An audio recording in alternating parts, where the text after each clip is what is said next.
اس وقت ہم صوبہ کے پی کے کوہستان کے اندر موجود ہیں۔ جس جگہ پر ہم موجود ہیں یہ جگہ ایسی ہے جو سیلاب سے متاثر ہوئی ہے۔ یہ ہمارے پیچھے جس جگہ پر ہم کھڑے ہیں یہ قبرستان ہے، اور اس قبرستان کی اکثر قبریں وہ سیلاب کی نظر ہو چکی ہیں، سیلاب کے اندر قبریں بہہ چکی ہیں، اور ہمارے دائیں جانب ایک قبر کھلی ہوئی ہے اور اس کا کفن بھی ہمیں یہاں پر نظر آ رہا ہے۔ تو اس قدر یہاں پر سیلاب نے تباہی مچائی ہے۔ اور یہ پیچھے ایک درخت آپ کو نظر آ رہا ہے، اس درخت کے پاس ان کی ایک جامع مسجد تھی، اور اس گاؤں کی یہ سب سے بڑی مسجد تھی، خوبصورت مسجد تھی، اور ان لوگوں نے بڑی ہی محنت سے اس مسجد کو بنایا تھا اور اس کو سجایا تھا، دیار کی لکڑیوں سے اس مسجد کو انہوں نے آراستہ کیا تھا۔ وہ مسجد تمام کی تمام سیلاب کی نظر ہو چکی ہے۔ یہ نیچے آپ کو لکڑیاں نظر آ رہی ہیں پڑی ہوئی، تو یہ مکان کی لکڑیاں ہیں۔ یہ ہمارے ساتھ مولانا شمس الحق صاحب کھڑے ہیں، تو یہ تقریباً ان کے 4 کمرے یہ سیلاب کی نظر ہو چکے ہیں، اور اس کی 2 کمروں کی لکڑیاں ابھی یہاں پر آپ کو نظر آ رہی ہیں۔ ان لوگوں نے محنت کے ساتھ نیچے اتر کر ان لکڑیوں کو جمع کیا ہے۔ اب انتہائی مشقت کے ساتھ یہ یہاں سے لکڑیاں اٹھائیں گے اور پھر دوبارہ اس کو لے کر آئیں گے، اور آگے ہم آپ کو دکھاتے ہیں کہ وہاں وہ چشمہ پھوٹ رہا ہے، تو وہاں بھی ان کا ایک مکمل بازار تھا، وہ بازار بھی سیلاب کی نظر ہو چکا ہے۔ یہاں پر جو حیران کن بات ہے وہ یہ ہے کہ یہ جگہ جو ہم آپ کو دکھا رہے ہیں، بلوچستان کے اندر بھی سیلاب آیا، سندھ کے اندر بھی سیلاب آیا، اسی طرح توسا شریف کے اندر جنوبی پنجاب کا جو علاقہ ہے راجن پور، اور اسی طرح کڑول لالیسن جو ضلع لیا کے اندر موجود ہے، وہاں پر بھی سیلاب آیا۔ لیکن یہاں پر جو سیلاب آیا ہے اس سیلاب کی نوعیت کچھ اور قسم کی ہے۔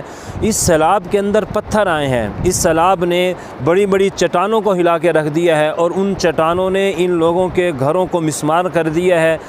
جس جگہ پر ہم پہنچے ہیں یہاں کے مکین ہمیں بتا رہے تھے کہ 1200 فٹ یہ بلندی پر واقع ہے جگہ جہاں پر ہم موجود ہیں۔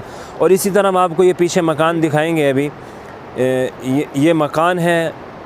اس مکان کو انہوں نے 2 منزلہ عمارت بنا کے اس کو تیار کیا تھا۔ 2 منزلہ یہ عمارت تھی، دیار کی لکڑیوں سے، پتھروں سے، گارا سے انہوں نے اس کو بڑی ہی محنت کے ساتھ اس اپنے گھر کو سجایا تھا۔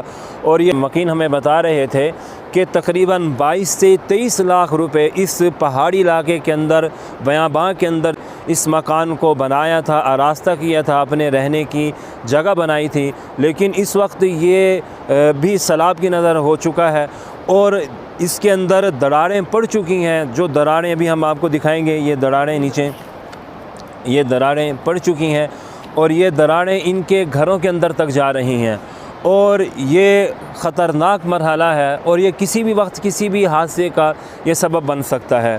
تو ہمارے اندر جتنی استطاعت اور کوشش ہے ہم ان لوگوں کے ساتھ تعاون کریں گے۔ اور ابھی ہم ان سے پوچھ رہے تھے کہ اب آپ کا آگے کیا پروگرام ہے، تو یہ کہنے لگے کہ ہماری یہی جگہ تھی جو ہم نے تقریباً کچھ عرصہ پہلے خریدی تھی 3.5 لاکھ روپے میں۔ اب یہ بالکل دریا کے کنارے پر ہے، پہاڑی کنارے پر ہے۔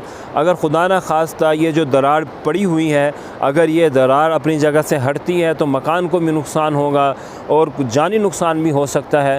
تو ہم کوشش کریں گے کہ مخیر حضرات کو ہم اس طرح متوجہ کرائیں تاکہ ان لوگوں کا جو نقصان ہوا ہے اس نقصان کا کچھ نہ کچھ ازالہ ہو سکے۔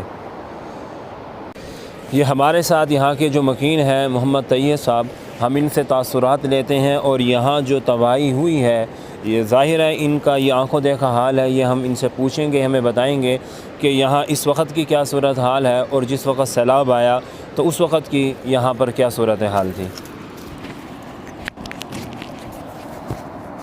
اب آپ بتائیں گے۔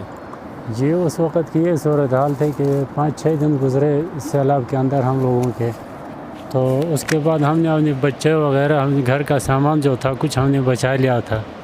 ہم بہت دور چلے گئے تھے سیلاب سے، تو اس طرح کے حالات گزر رہی تھی۔ 3-4-5 دنوں تک بچوں نے کھانا بھی نہیں کھایا تھا، اور صحیح پانی بھی نہیں مل رہا تھا، سارا کیچڑ تھا۔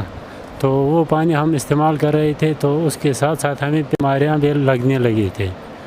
تو اس کے بعد ہمارے اسپتالوں میں جو دوائیں تھیں وہ دوائیں بھی نہیں مل رہی تھی۔ ہم نے خود ادھر سے جا کے دوائی لے لی تھے داسو سے، تو ادھر سے ہم نے اس کو اپنے کانوں پہ اٹھا کے ادھر اپنے بچوں کو استعمال کیا اور وہ بچے اللہ تعالیٰ نے ہمیں بچا لیا ہے. ہم شکر ادا کرتے ہیں اللہ تعالیٰ کے. اور ہمارا کوئی جانی یا ایسے نقصان نہیں ہوا. گھر ہمارا گیا تو اللہ تعالیٰ ہمیں اور گھر دیں گے. اور ہم اللہ کی شکر اس طرح ادا کرتے کہ ہمارے سب جانیں بچ گئے ہیں. ابھی ہم پہاڑی دکھاتے ہیں آپ کو. یہ پہاڑی یہ بھی بتا رہے تھے کہ جب یہاں پر اس طرح کے حالات تھے تو یہ اتنی اوپر جا کے اپنے بچوں کو فیملی کو یہ وہاں جا کر لے گئے تھے کہ خدا نہ خواستہ ایسا نہ ہو کہ ہمارا کوئی مالی نقصان تو ہوا ہے، جانی نقصان بھی ہو جائے. تو جب سیلاب نے اپنی شدت کو کم کیا اور سیلاب نے جب رخ تبدیل کیا تو اس وقت یہ دوبارہ اپنی فیملی کو یہاں پر لے کر آئے تھے.